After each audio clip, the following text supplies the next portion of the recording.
Hi, my name is Erin, and I am a media mentor at the Poudre River Public Libraries. In today's tech tip, I'm going to demonstrate how to use conditional formatting in Excel. Let's get started. Conditional formatting is a useful tool to help with budgets. The conditional formatting icon is located on the Home tab in the ribbon. The drop-down arrow lists all the options available. Conditional formatting adds colors and graphics to your numbers to make the information fast and easy to understand. For example, if you're putting together a monthly budget in Excel, you can use conditional formatting to quickly see trends and patterns and understand your finances. Here's a list of monthly bills. There's a column to list the amount paid and another column with their due dates. I'm going to add an Autosum function at the bottom of column B to track how much money is being spent each month.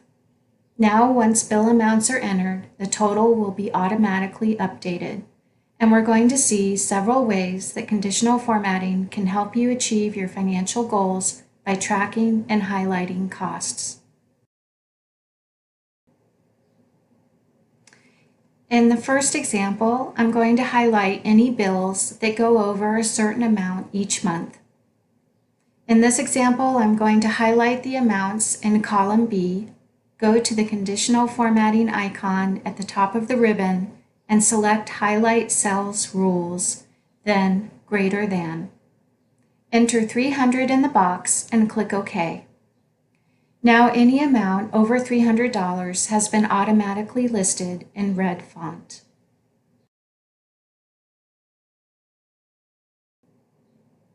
The second conditional format feature I'm going to set up today is the top and bottom rules.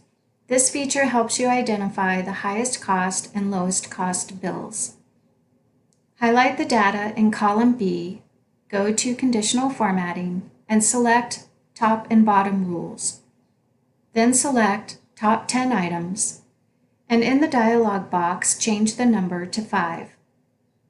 Excel is automatically updating the data in column B. Now I'm also going to add in a rule to list the lowest 5 bills in green font.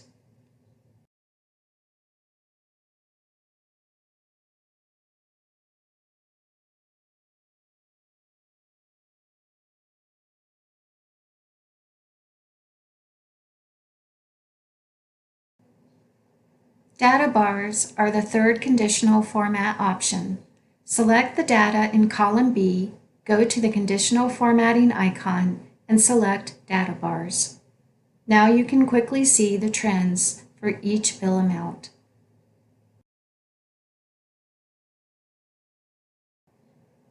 Say you want to track the last few bills that come due at the end of the month to make sure that your income will cover everything.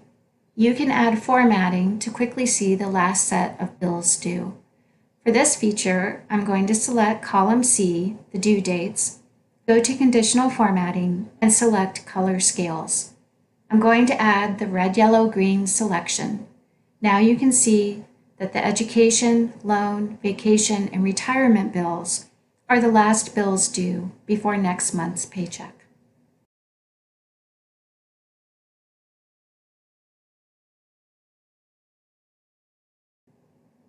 You can also track the range of due dates by using the final conditional format feature called Icon Sets. Icon sets are fun to work with. They include arrows, traffic lights, flags, stars, mini charts, and more. Today I'm going to select the red to black option. And now the bills with due dates in the beginning of the month are listed in black, and the bills due at the end of the month are in red. One of my favorite ways to track bills is to set up a system to ensure that everything has been paid for the month. In this example, only some of the quantities in column B have been entered. Highlight the amounts in column B and go to the top ribbon and the conditional formatting box. Select the first drop-down option called Highlight Cells Rules. Select More Rules at the bottom. Highlight Format Only cells that contain and set the format to blanks. Then click the Format box, go to the Fill tab, and select Yellow. Click OK. Now you can see the effect on the table.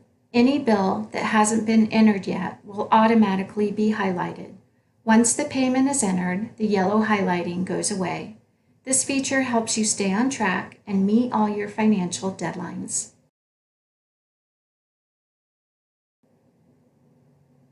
The final feature of conditional formatting for today is how to layer formats. You can add several different formats over your data.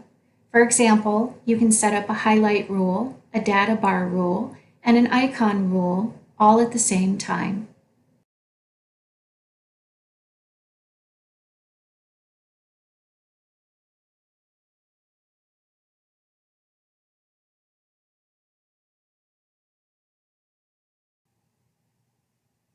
To control all the rules added to your data, go to Conditional Formatting, scroll to the bottom, and select Manage Rules. Here you can review all the rules that are being applied to the data. You can delete, add, edit, or change the order of the current rules.